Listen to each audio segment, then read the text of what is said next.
A ditadura militar no Brasil, que se estendeu de 1964 a 1985, representa um período conturbado da história brasileira. Durante esses 21 anos, o país vivenciou uma série de alterações políticas e sociais marcantes. O golpe de 1964. O golpe militar que depôs o presidente João Goulart em 31 de março de 1964 foi o marco inicial do regime militar no Brasil. Atos institucionais, instrumentos legais criados pela junta militar para consolidar o poder. O Inteligência Artificial 5 de 1968 foi o mais severo, suspendendo habeas corpus para crimes políticos. Censura, imprensa, música e artes eram fortemente censuradas. Muitos artistas foram exilados ou produziram obras em código para contornar a censura. Tortura. O uso sistemático de tortura contra a oposição política foi amplamente documentado, com métodos brutais sendo aplicados em prisões clandestinas. Milagre econômico. De 1968 a 1973, o país experimentou crescimento econômico elevado, com destaque para a infraestrutura e a industrialização. Movimento estudantil. Resistência estudantil foi intensa, especialmente nas universidades, com protestos e confrontos violentos com a polícia. Inteligência Artificial 5 Como resposta à subversão, o governo militar justificava medidas severas alegando necessidade de combater subversão comunista.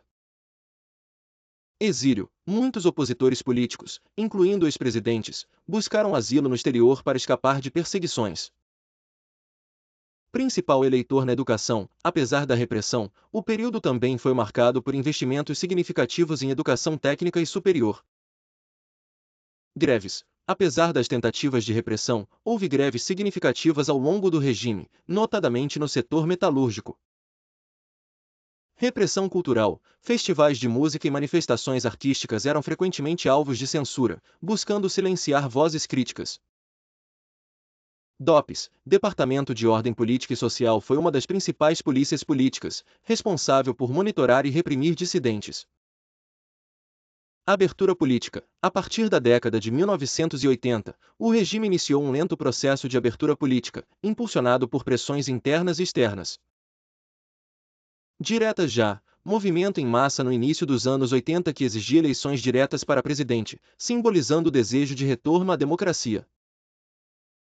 América Latina. O Brasil não foi isolado. Situações semelhantes ocorreram em diversos países da América Latina, com regimes militares contemporâneos.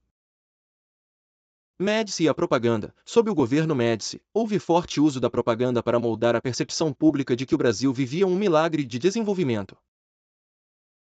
Promoção da segurança nacional. O regime priorizou a doutrina de segurança nacional, justificando ações repressivas por riscos à segurança. Infraestrutura e projetos grandiosos. Obras como a Transamazônica e Itaipu marcaram o legado em infraestrutura, apesar de questionáveis em termos sociais e ambientais. Baixas internacionais. Apesar da repressão interna, o regime militar manteve relações internacionais robustas, especialmente durante a Guerra Fria. Legado científico. Durante o regime, houve grande investimento em ciência e tecnologia, com a fundação de instituições como a Embrapa e intensificação da pesquisa nuclear. Rádio e TV como ferramenta. A expansão das redes de rádio e televisão foi usada como ferramenta de difusão da propaganda governamental. Desmandos econômicos. A crise do petróleo dos anos 70 foi mal gerida, resultando em inflação e endividamento crescente nos anos 80. Anistia. A Lei da Anistia de 1979 foi crucial para a transição, perdoando crimes políticos e permitindo o retorno de exilados. Relações com o Legislativo. Durante o regime, o Congresso foi muitas vezes marginalizado, com poderes absolutos concentrados no Executivo. Redemocratização. O processo de transição para a democracia culminou com a eleição de Tancredo Neves, embora ele tenha falecido antes de assumir o cargo.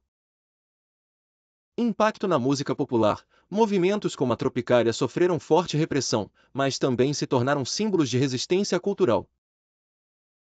Tensão e delicadeza. O processo de transição foi cuidadosamente orquestrado para evitar ruptura violenta, sendo uma tarefa diplomática delicada. Cultura de privação. O período também gerou uma cultura de medo e autocensura entre cidadãos, longe do discurso oficial otimista. Herança militar. A inserção do pensamento militar na política institucional permaneceu, mesmo após o fim formal do regime. Perspectiva histórica. Atualmente, a ditadura militar é objeto de estudo histórico, sendo vital para o entendimento dos desafios sociais e políticos contemporâneos do Brasil.